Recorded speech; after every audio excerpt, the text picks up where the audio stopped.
Saludos a todos, mi nombre es Isel González Calzadilla. Hoy les estoy dando la bienvenida a este segundo video de mi canal Hematología en Casa.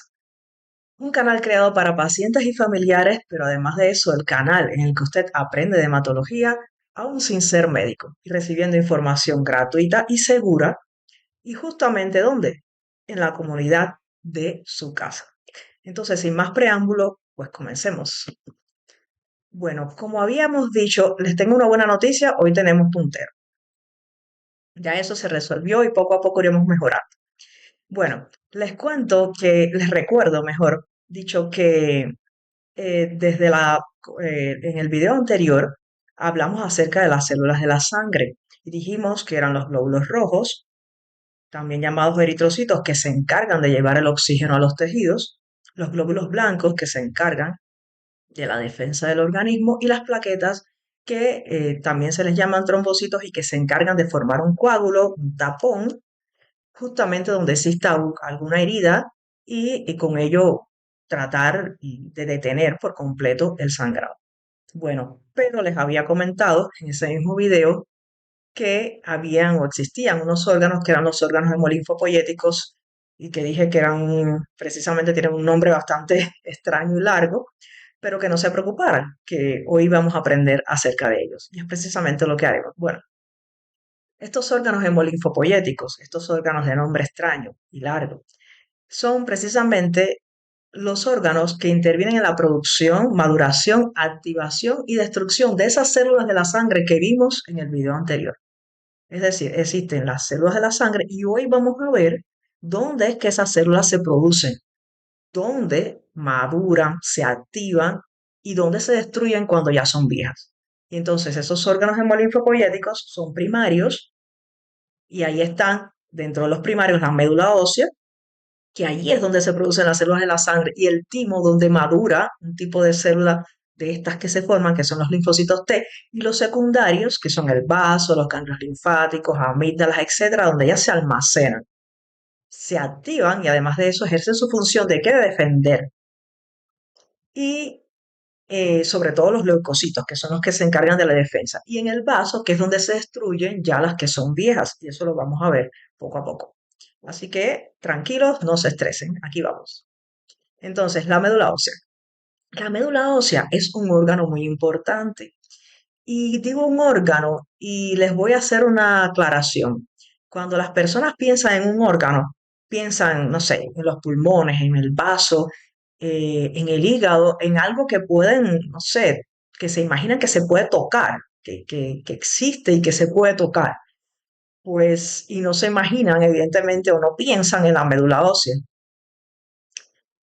Pues sí, la médula ósea es un órgano y aunque no sea un órgano así macizo, como por ejemplo el hígado, como se imaginan ustedes que debe ser un órgano, pues sí, sí es un órgano. Y vamos a ver cómo este órgano, es toda una estructura que se encuentra dentro de dentro de los huesos. En una parte del hueso que se le dice hueso esponjoso. ¿Y qué es esta parte de aquí? Que ustedes pueden ver ahí. Bueno, pues en ese hueso, en esa zona, ¿qué existe? Existe la médula ósea, que no es más que un conjunto de células, de vasos sanguíneos, de tejido de sostén, donde existen todo un ambiente y todo, sí, todo un ambiente adecuado para que las células de la sangre no solo se formen, sino que además puedan ir pasando por las diferentes etapas de su vida hasta que quedan como células maduras. Imagínense el útero. El útero es un órgano. El útero es un órgano de la mujer y es ahí donde el niño, el embrión se desarrolla hasta dar lugar a un ser humano. Entonces, en ese útero existen condiciones, existe un ambiente adecuado, existe una temperatura adecuada, existen vasos sanguíneos, etcétera, nutrientes que el niño va a recibir, que ese embrión va a ir recibiendo, porque no es un niño todavía, hasta que van pasando etapas y queda formado ya ese ser humano que luego nace y es un recién nacido. Bueno, pues imagínense, o haciendo esa analogía, no es exactamente igual, pero es más o menos lo que les quiero explicar, que en la médula ósea existen hay toda una serie de condiciones, ahí llegan vasos sanguíneos, ahí llegan sustancias, ahí llegan nutrientes, ahí llega oxígeno, porque en los vasos sanguíneos va el oxígeno cargado precisamente por la hemoglobina que está dentro de los glóbulos rojos, y llegan nutrientes y llegan toda una serie de sustancias, pero además hay tejido de sostén, hay tejido fibroso, etcétera, que todo eso crea un ambiente que se llama microambiente medular. O sea, crea un ambiente adecuado para que esas células no solo se formen, sino que también vayan pasando por las diferentes etapas de su vida, como lo hace el recién nacido en el útero, como lo hace el embrión en el útero, hasta que ya esas células dan lugar a las células maduras que todos conocemos, que ya mencionábamos en el video anterior, que de eso fue, y son los eritrocitos, glóbulos rojos, las plaquetas, los glóbulos blancos, que son todos estos de diferentes tipos, los granulocitos, como ya les dije la vez pasada, y los linfocitos. Y vamos a hacer una analogía de cómo pasa todo este proceso de una manera lo más sencilla posible. Y vamos a hacer lo más sencilla posible y vamos a hacer esa analogía de la médula, de todo este desarrollo que ocurre de todas estas células con un castillo. ¿Por qué? Porque en un castillo existen el rey y la reina y a partir de aquí ellos dan lugar a todo el linaje este de príncipes, duques, condes, etcétera, ¿verdad? Bueno, no es exactamente lo mismo, pero acá imagínense que la célula madre hematopoyética, o célula madre, díganle así si quieren que es más fácil, la célula madre sería como el rey y la reina, y que son varias células madres, no es una sola célula madre, ¿eh? Son varias, tenemos células madres. ¿No? Son como el rey y la reina, y ellas a partir de aquí dan lugar a todos los linajes de células que van madurando poco a poco, ¿ven? Dan lugar a unas células que son los progenitores mieloides, o sea, como decir, a los padres de todas estas que siguen para acá, los progenitores linfoides, o los padres de todas estas, ¿verdad? Y a partir de estos dos, pues se va a dar lugar a toda una serie, o estas células empiezan a pasar por diferentes etapas hasta dar lugar a los eritrocitos, plaquetas, granulocitos y linfocitos. Acuérdense que los granulocitos y linfocitos son los leucocitos o glóbulos blancos que nos defienden de bacterias, de virus, de sustancias extrañas, ¿verdad? Ahora, ¿qué pasa? Todas estas células ya cuando llegan aquí a la adultez son células maduras. Todas son células maduras, con excepción de estas, que son los linfocitos T, que no completan totalmente su maduración en la médula. Estos linfocitos T se van a un órgano importante que se llama el timo, que tenemos en el pecho muy próximo al esternón, y es allí donde ellas completan su maduración. ¿Ven? Los linfocitos T son los que salen de la médula a través de unos vasos que se llaman vasos linfáticos. Y vamos a ver después cuáles son esos vasos. Y esos vasos linfáticos llevan a esos linfocitos T hacia el timo y allí completan su maduración. ¿Y qué quiere decir completar su maduración? Bueno, que ellos allí en el timo es donde logran tener la capacidad de decir, bueno, esta célula que estoy viendo aquí es extraña del organismo y por lo tanto voy a acabar con ella. Este germen que estoy viendo aquí es un virus y no pertenece al organismo y por lo tanto lo voy a acabar con ella, con este germen. Y decir, bueno, pero esta célula sí pertenece al organismo y no puedo matarla. Es decir, ellos cuando maduran, lo que queremos decir que esos linfocitos, lo que se quiere decir cuando se dice que esos linfocitos T están maduros, es precisamente que ya tienen esa capacidad de discernir, de saber, esto es una célula propia del organismo y no la puedo atacar, esto no pertenece al organismo y lo puedo atacar y matar.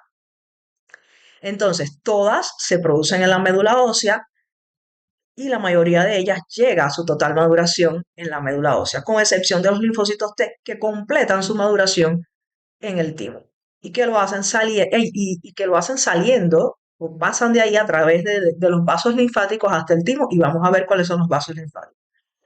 Todas estas células se pueden encontrar en la sangre porque en la médula van a estar en médula porque constantemente la médula está produciendo. Entonces, todas ellas van a estar en la médula. La médula no se queda vacía cuando ellas se van, no, porque constantemente está produciendo y hay nuevas. Entonces, todas ellas se pueden encontrar en la médula todas pasan a la sangre, pero solo los linfocitos pasan a los vasos linfáticos. Todas sí pueden pasar pasan a los vasos sanguíneos, pero solo los linfocitos pasan y se pueden encontrar en los vasos linfáticos. ¿Y por qué repite tanto esto la doctora de que los linfocitos y los vasos linfáticos? Porque ahora vamos a ver cuáles son esos vasos linfáticos y qué hacen esos vasos linfáticos y por qué son tan importantes. Y bueno, aquí está. Nosotros tenemos una circulación sanguínea. Todo el mundo lo sabe, tenemos una circulación sanguínea que está constituida por arterias y venas, ¿verdad? Bueno, a través de esos vasos sanguíneos van nutrientes, proteínas, glóbulos blancos, plaquetas, ¿verdad? Las plaquetas hacen su función, los glóbulos blancos nos defienden y los glóbulos rojos que llevan el oxígeno a los tejidos y el dióxido y recogen de allí el dióxido de carbono y van de nuevo a oxigenarse y así como vimos en el video anterior, que les voy a dejar también el enlace del video anterior en la descripción. Pues sí, pues nada, pues esa circulación sanguínea existe y se encarga de todo eso. Pero esos vasos sanguíneos por donde pasan todas estas células y todos estos nutrientes se caracterizan porque sus paredes no están selladas completamente. Es decir, sus paredes tienen como poros a través de los cuales es que se puede realizar ese intercambio de oxígeno y de dióxido de carbono, es que pueden llegar nutrientes hacia los tejidos y hacia los órganos y recoger desechos.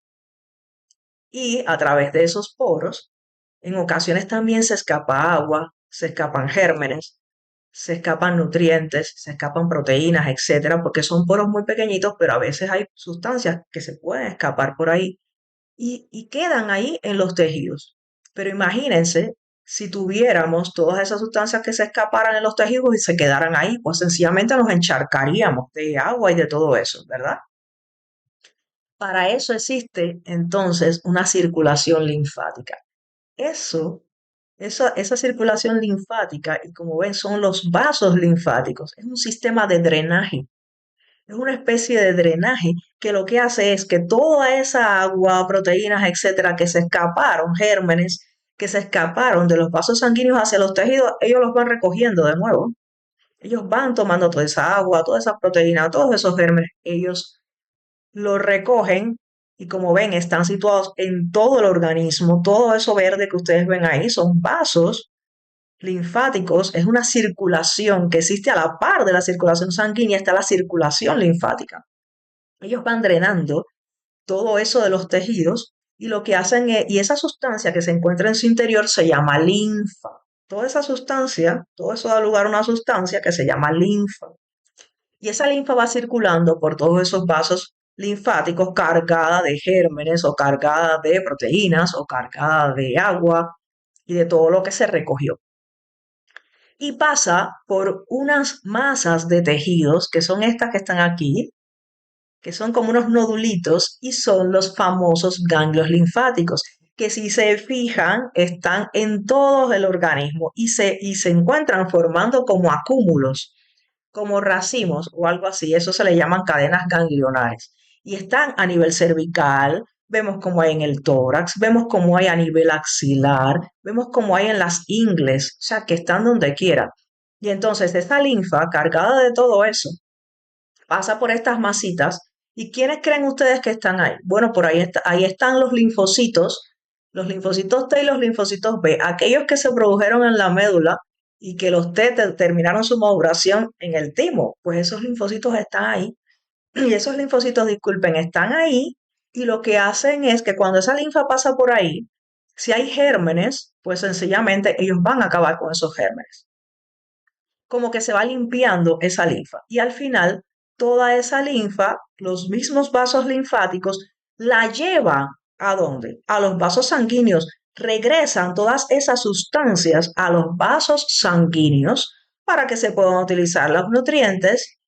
Ya se limpió de gérmenes para que se puedan utilizar las diferentes proteínas que se habían escapado y que ya van a regresar a la circulación. O sea que ese sistema de vasos linfáticos junto con esos ganglios linfáticos, lo que participan es sencillamente en mantener una, un adecuado control en las sustancias que se encuentran, en este caso, circulando a través de ¿qué? De la sangre.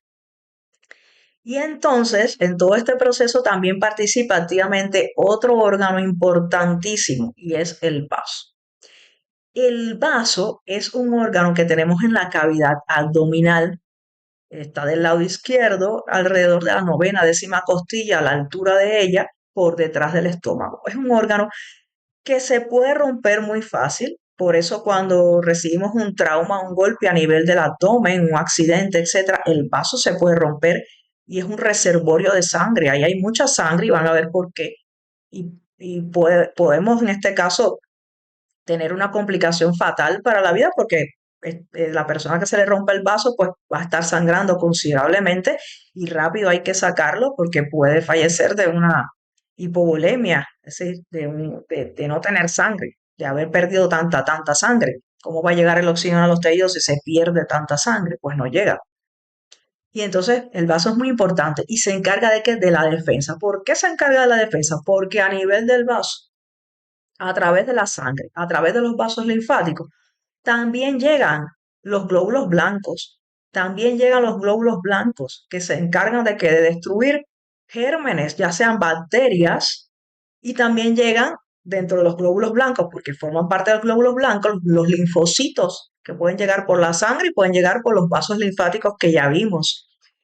Y van a destruir virus y van a destruir gérmenes que allí se encuentran. Entonces, por eso el vaso también tiene que ver con este proceso de la defensa. Pero además, constantemente se está produciendo células sanguíneas en la médula ósea. Eso es un proceso que no para, es constante, constante. Y entonces imagínense, las células sanguíneas tienen un tiempo de vida media. Por ejemplo, los glóbulos rojos duran 120 días. Eso es su tiempo de vida media. Y entonces, imagínense si la médula produjera células sanguíneas y no hubiera quien destruyera las viejas. Se acumula todo eso en la sangre, con unas células que no tienen nada que hacer porque ya no hacen una función adecuada, porque ya están muy envejecidas. Entonces el vaso, ¿qué hace? El vaso se encarga de destruir las células viejas. Entonces el vaso destruye células, defiende y destruye células viejas y la médula sigue produciendo células. Y las de ayer son más viejas que las de hoy. Y cuando llegan ya 120 días, esas se eliminan y las de hoy todavía no tienen 120 días. Y así constantemente es todo un ciclo. Y se llaman órganos hemolinfopoyéticos porque hay una estrecha relación entre la circulación, esta sanguínea y la linfática. Pero además de esto, porque las células de la sangre, y hemo es sangre, hemo viene de sangre, se producen en la médula ósea. Pero una vez que se producen, que maduran, etcétera, el sistema linfático actúa activamente. ¿De qué manera? A través de los vasos linfáticos, llevando estas células a través de específicamente a los linfocitos, porque el sistema linfático lleva a los linfocitos, pero a través también de los ganglios linfáticos, donde se almacenan los linfocitos y allí se activan cuando hay algo sobre lo que actuar, algún germen que eliminar, etcétera. Pero además de eso, el vaso, que es un órgano que está recibiendo sangre constantemente, también llega en los vasos linfáticos y también llevan linfocitos ahí y las células de la sangre que se produjeron. Y de esta manera existe una estrecha relación entre todo lo que es la circulación, los órganos o el órgano que produce las células de la sangre y la circulación linfática y los ganglios linfáticos. Por eso se llaman órganos hemolinfopoyéticos, porque participan todos de alguna manera en la producción, en la maduración, en la destrucción de las células viejas, en la activación de los linfocitos para defendernos. Entonces, por eso se llaman así. Espero hayan podido entenderlo lo más, lo mejor posible este video. Sé que no es fácil el tema, pero bueno, hago todo mi esfuerzo con tal de que lo pudieran entender, de que lo puedan entender. Espero que este video junto con el anterior, que eso es importantísimo, ambos videos son muy importantes para poder entender lo que viene después. Les doy las gracias por este segundo video Por favor, cualquier duda la dejan por este correo hematologiaencasa@gmail.com o la dejan sencillamente en los comentarios del video y yo se lo voy a responder sin ningún tipo de problema. Una vez más, mil gracias. Espero que hayan podido entender este video. Por favor, véanlo todas las veces que sea necesario. Les voy a dejar, pueden revisar el video anterior también. En el video anterior, recapitulando, fueron las células de la sangre y aquí cómo se producen, maduran, se almacenan, se activan y se destruyen esas células. Entonces, uniendo los dos videos, van a tener un background, van a tener una idea mayor, más importante, una idea mejor de todo lo que es la hematología y a partir de estos dos videos ya van a poder entender todo lo que sigue. En el próximo video vamos a hablar de las anemias. Y digo las anemias por una sencilla razón, porque muchas personas piensan que es anemia y que hay una sola anemia y que generalmente es porque la persona no come carne o bota la sangre de alguna manera y no tiene hierro y a todo el mundo le quieren dar hierro y realmente no es así. Hay muchos tipos de anemia, hay muchas causas de anemia y no solamente el hierro tiene que ver con eso, sino que hay otras causas en las cuales no lleva hierro y por lo tanto esa no es la causa y no hay que tratarlo así. Entonces nos vemos en nuestro próximo video de hematología en casa. Hasta pronto.